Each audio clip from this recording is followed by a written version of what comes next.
Hi friends, Miki here. Welcome back to my channel. Today is part 4 in my video series on how to cover a song, and we're going to be talking about melody. Melody is so important. It's really the meat of singing.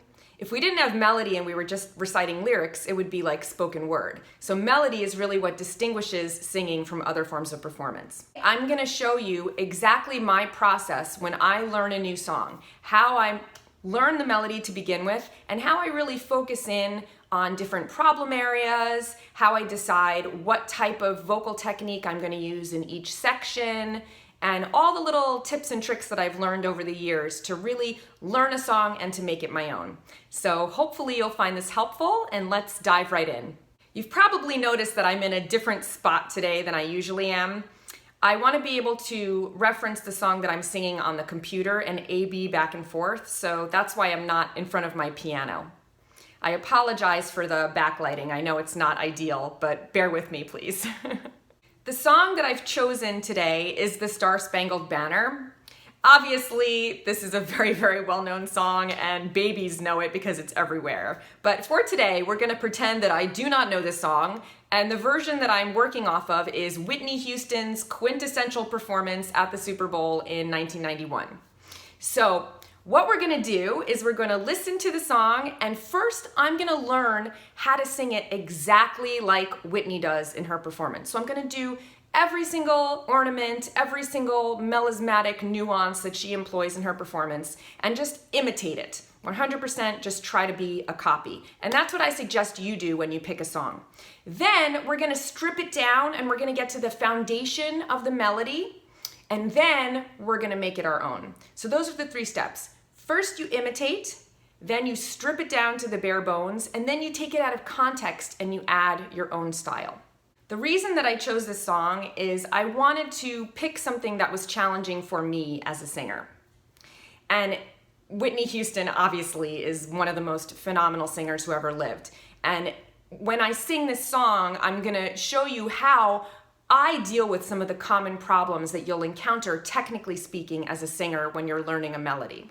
When I was growing up, I grew up in the 90s, I was really into alternative rock, and the singers that I gravitated towards and I idolized and tried to imitate were basically dudes. So I was really into Kurt Cobain of Nirvana and Trent Reznor from Nine Inch Nails, and I spent hundreds of hours learning how to sing like them.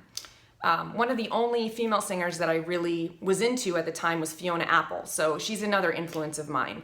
But I never really got into this kind of virtuosic, diva-esque singing of the Mariah Careys of the world and the Whitney Houstons of the world. And it was only as an adult when I formally studied singing, and then when I became a vocal coach, that I really got into their oeuvres and started going through their work and learning how to sing like that. And I think it's really valuable as a student of singing to obviously have the couple of singers that you are really inspired by and to learn their canon and their style of singing, but also to explore other genres. Try to expose yourself to things that you might not necessarily like. If I was you, I'd wanna be me too. I'd wanna be me too. I'd wanna be me.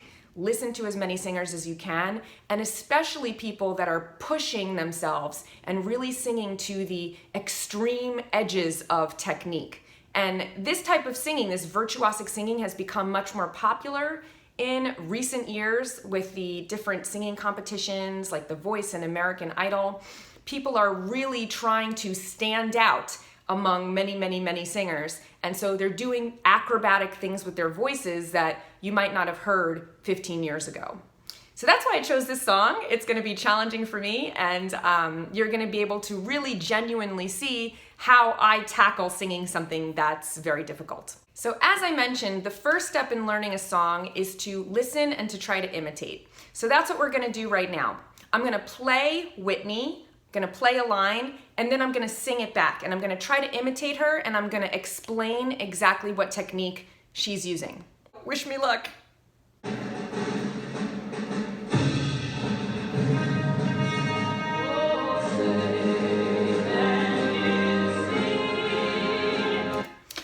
Okay, so she starts out with already a very connected, zipped up, chesty, forceful tone. So she's going, Oh, say, can you see? You're already getting that really rich, connected tone.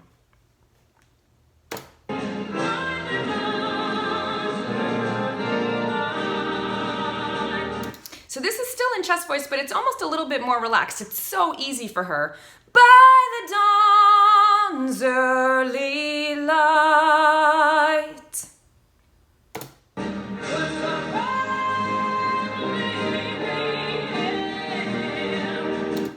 Okay, so now we have our first ornament. And when she hits that proudly, she's not using any vibrato. It's just this pure tone. What so proudly we hail. So she doesn't go, what so proud, right? She's not like really giving it like 100% gas.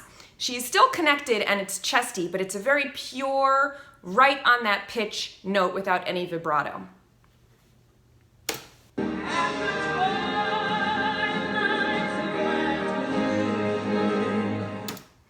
At the twilight's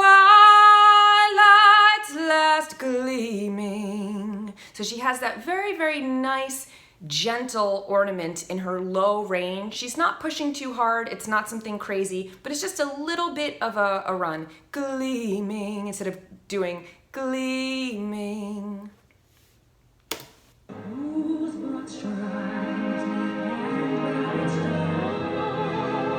Oh my God, so beautiful. So this is unexpected, right? Now she's taking this second half of the verse and she started out in this chesty connected voice, but now she's pulling back and she's making it so much more intimate. Who's brought stripes and bright stars? So she's not super whispery, who's brought stripes, right? She's connected, but it's a much lighter tone. And then she has that stars, where she's flipping up. She's not stars hitting that note exactly on the pitch. She's sliding into it from below. This is just, it's so beautiful and emotionally connected. It's really, really wonderful.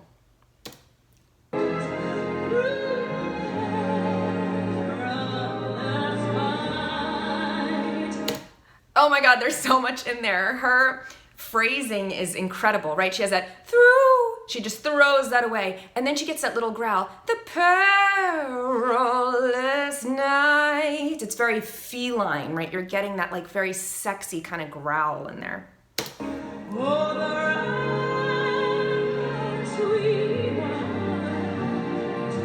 Okay, so this is very, very tricky, right? She has the, oh, the ramparts we watch. That's her first real ornament, and she has a lot of dynamics in there. She has that more intense, or the ram, that's very light, parts we watched. And then that little ornament is but it's got rhythm in it also, so something like that takes a lot of control.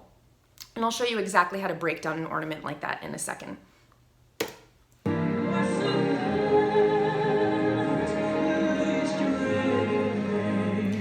So there's a lot of phrasing in here. We're so gallantly streaming. Right, she's leaving a lot of space between words. She's not, what's so gallantly streaming, making it super legato. She's punctuating and really giving life and rhythm to those phrases.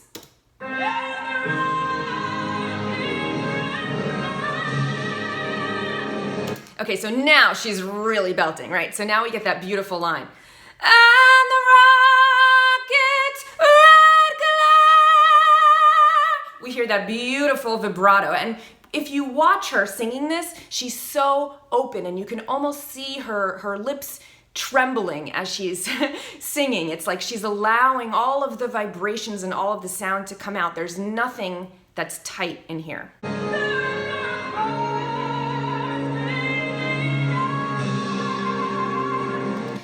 The bombs bursting in air. So everything is very, very, very open. So this is hard to sing, right? This is something that I would flag for myself. This is going to be hard for me to sing because in the top of my belting range, and I know that I have to keep everything really, really open and relaxed. So we're gonna come back to this section.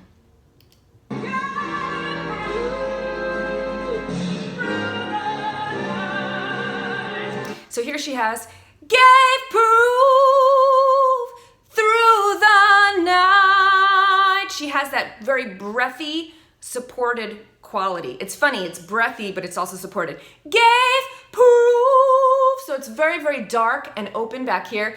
Gave proof through the night.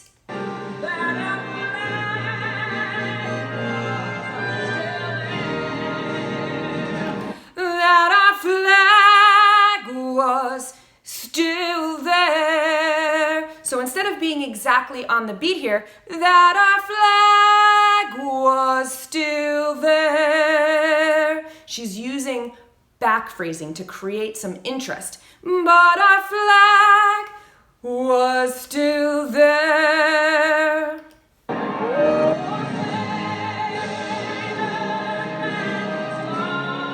So now she has that, whoa, that's a very, very bluesy kind of intro into some build, right? Whoa, say, does that star-spangled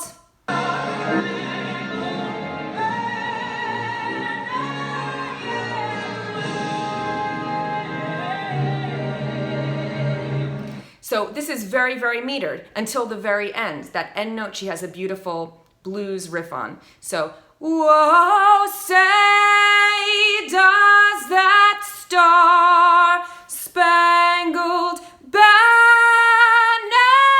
yet wave? I don't know if that's exactly what she did. Let's listen to that again.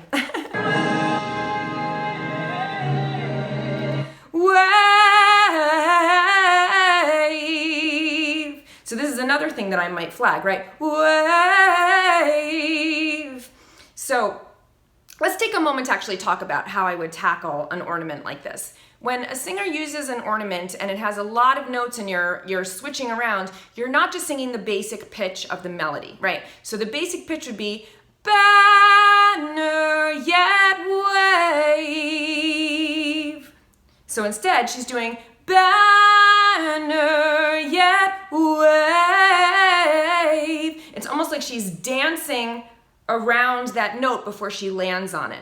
So we call these things, we have different names for them in music. We can call it like a turn or a trill or a neighboring note that's leading to the final resting pitch. It doesn't really matter what you call it, but basically what it means is you're creating an ornament around the basic melody note. And when I encounter something that's difficult for me to sing ornamentation-wise, I'll break it down into the separate pitches. So instead of singing it at top speed right away, I'll really slow it down and I'll figure out exactly what notes she's singing. So you can't sing a run or an ornament without knowing exactly what the isolated pitches are. You have to hear that first in your head. So wave. First, I'll really pick out those notes, and then I'll slowly start speeding it up and connecting them. Wave. And I like to think about it as if I'm going up or down stairs. So you're starting here and you're going upstairs. Wave.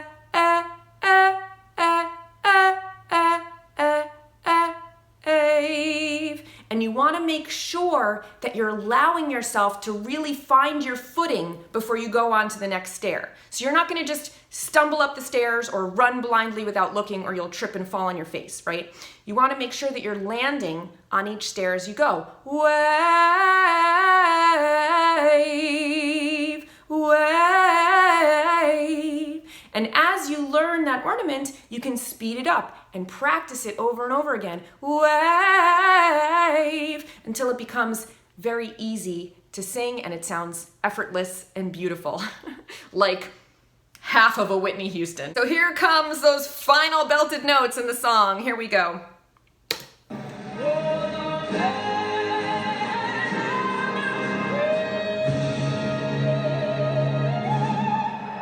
Okay, so she's singing everything in her chest voice up until the last note.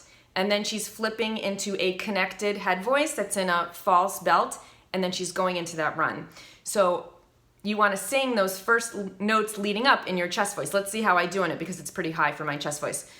O'er the land of the... And then she flips into her head voice. Free.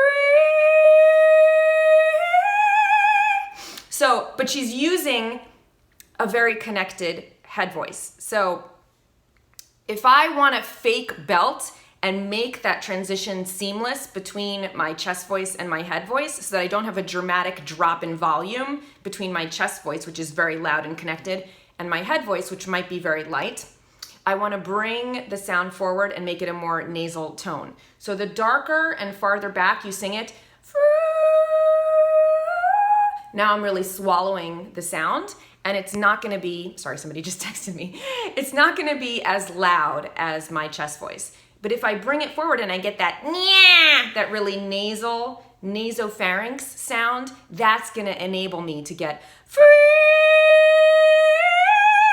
a very pronounced cutting sound that's going to sound like a fake belt and is going to be as loud and projected as my chest voice.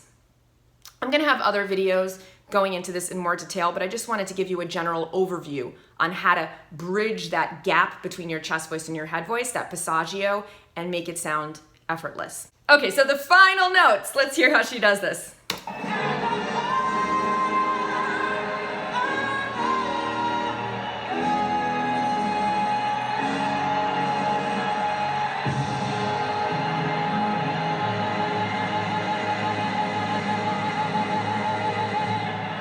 So she's really selling the climax of the song. It sounds amazing, right? So this is pretty low in her chest voice, and so she can really relax on those notes. And the home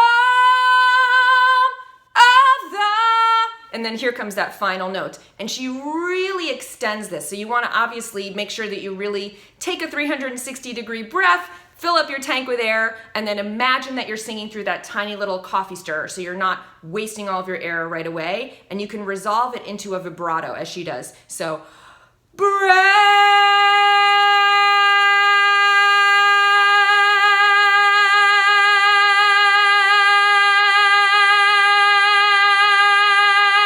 So I actually have quite a lot of air left in my lungs, and you can extend this for a very, very long time because I'm not pushing a lot of air between my vocal cords. So now that you've learned the song as the singer sings it, you're gonna go back and you're gonna focus in on things that bother you technically.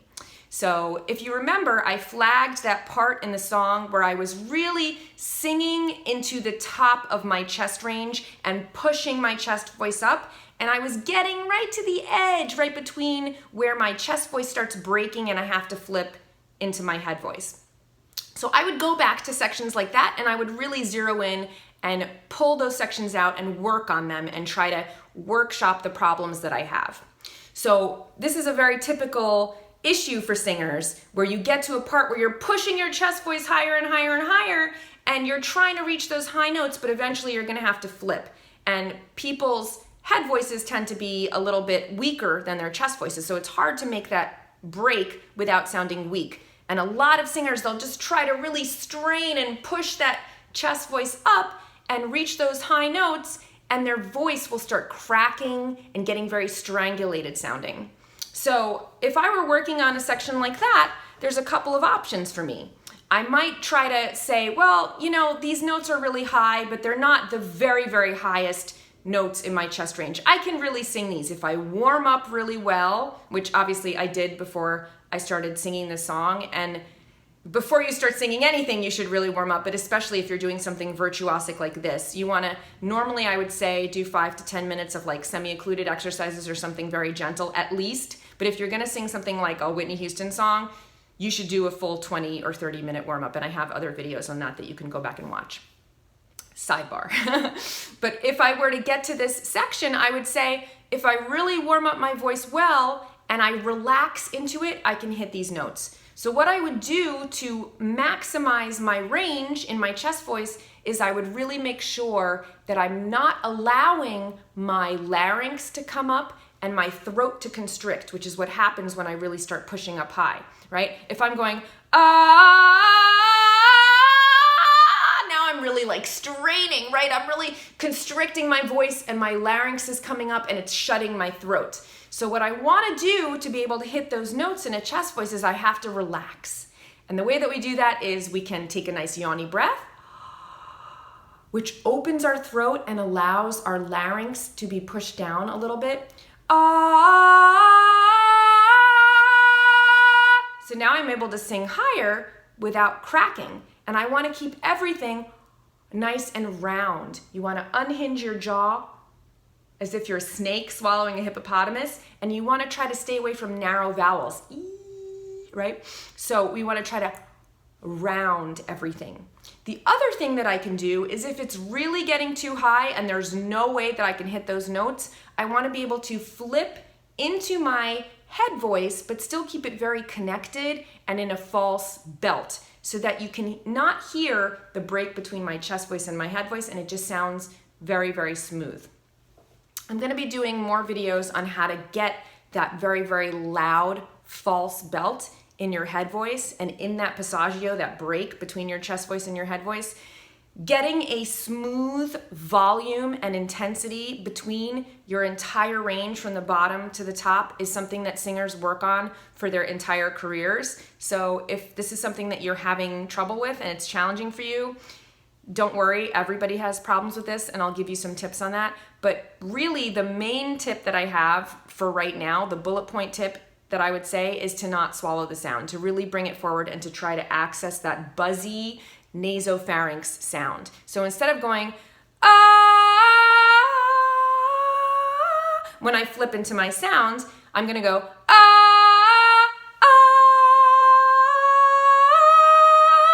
and the way that I'm able to mask that flip between the chest voice and the head voice volume is to bring the sound forward. So, get that really, really nasal sound, and then open it up and add some space in my face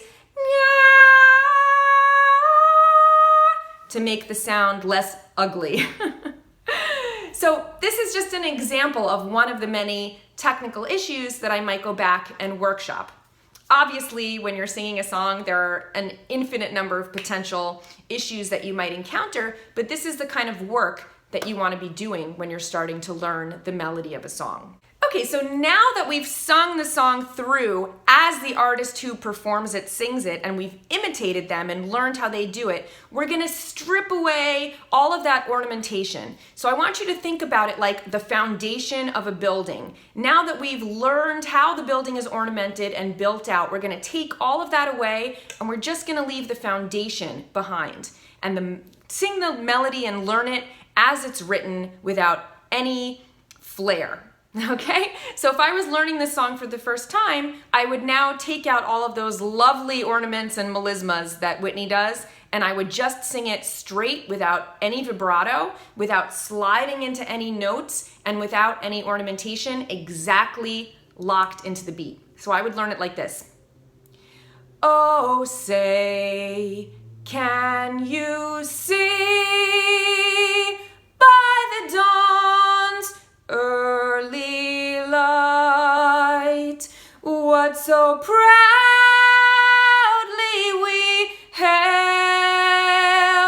at the twilight's last gleaming. Very boring, I know, but this is how you have to learn it in order to make it your own.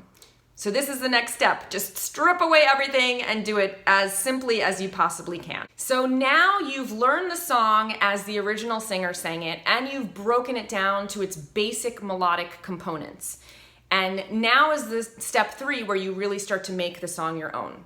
So how do you do this? The way that I like to think about it is to really take the song out of context. Try to reimagine the song in a different setting.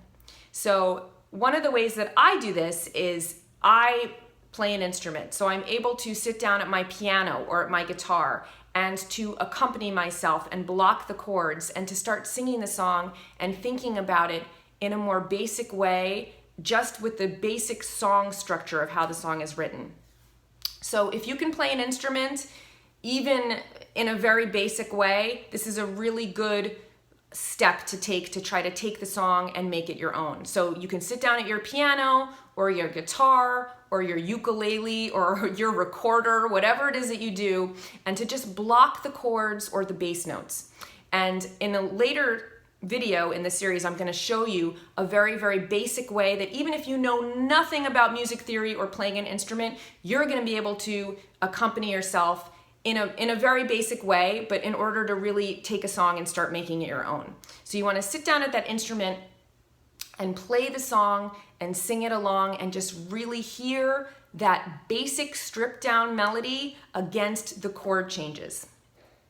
Another thing that you can do to really start making the song your own is to listen to as many versions of the song that you can get your hands on. So any live versions that the singer has on YouTube, listen to those. Listen to the variations that they've added into the melody and the way that they depart from singing it. So when Billy Joel has sung a song for the last 30 years and he's still performing it at Madison Square Garden, if he sang it exactly the same way that he sang it on the record, he would go insane and, jump off a bridge. But he sings it a little bit differently each night and adds new things and finds new nuances and little melodic adventures that he can go on to make it interesting for himself, so he doesn't check out and think about having a ham sandwich when he gets back to the hotel. So you want to watch all of those little adventures that they've done the work for you. Find those performances and listen to what they've done. You also want to listen to any other covers out there that exist. So a song like Hello by Adele is so popular, and there are 100 covers by different people on YouTube. And if you start listening to them, how does a man sing it? How does somebody sing it in a different genre? If they take this kind of like pop song and turn it into a more blues interpretation, or turn it into a more singer-songwritery, folky context, or even take it into like an electronic music context. All of these experiments, the wonderful thing about YouTube is that you now have access to them and you can hear what other minds have done in interpreting these songs. And you can listen to all of them and say, oh, I like this decision that this person made. They made a grace note going into this note that I think is really beautiful. I'm going to take that and make it my own. Obviously, when you get to this step 3 and you start making the song into your own version, you want to stay away from really copying any one specific person, but getting as much input and inspiration as you can before you start creating output and doing your own version is really, really, really helpful. So now's the time to really start playing around with the melody and to take all of this input that you've gotten from other people and to start creating your own output. And what I suggest that you do, especially in the beginning when you might be a little bit self-conscious, is just go to a quiet space where nobody else can hear you and just play around and do whatever it is you feel inspired to do. And knowing that you're going to discard 90% of this stuff and you're going to get rid of the chaff and just be left with the wheat. But you got to give yourself the space to experiment. So I might just start singing on this and I might go, oh, say, can you see by the dawn's early light? 90% of that might be tossed out in the end, but I'm trying different things and I'm experimenting and I'm giving myself options for my final performance. And you can record things on your phone and then go back and say, oh, I like this. Oh, that was terribly embarrassing. I'm never going to do that again. Let us never speak of that one again. But this is the process that you have to go through and allow yourself to do in order to really internalize the song and make it something that's going to be really inspiring to your audience and to you as well. So hopefully all of this was helpful. Again, the 3 steps are: first, you imitate and learn it the way that the singer did it. Then you strip it down to its basic elements, and then you take it out of context. That means accompanying yourself, thinking about it in different genres, thinking about other people's interpretations, and then experimenting until you really, really make it your own. I know that this is a huge topic, and tackling melodies and all of the different technical issues that you might encounter while you're doing this are impossible to cover in one short YouTube video. But if you have a specific issue that you're working on or that you want to see me do a video on, please put it below and I can go into more depth on that topic. Also, if you have a specific problem that's really bothering you, you can always reach out to me and email me with a recording or a video or just a question, and I will try to the best of my ability to give you some tips and answer you in a timely manner. So hopefully this was helpful. I'm also going to link at the end of this video to my interpretation of the Star-Spangled Banner and what I did with it to make it my own, along with my musical partner AR. We have our own very, very unique interpretation. So hopefully you'll like seeing that and you'll really be able to see what it means to take a song that everybody in the universe knows and to interpret it in an entirely new and fresh way. Thank you so much for watching. I hope that you will be back next week for part 5 in this series. And until then, happy singing. Love you so much.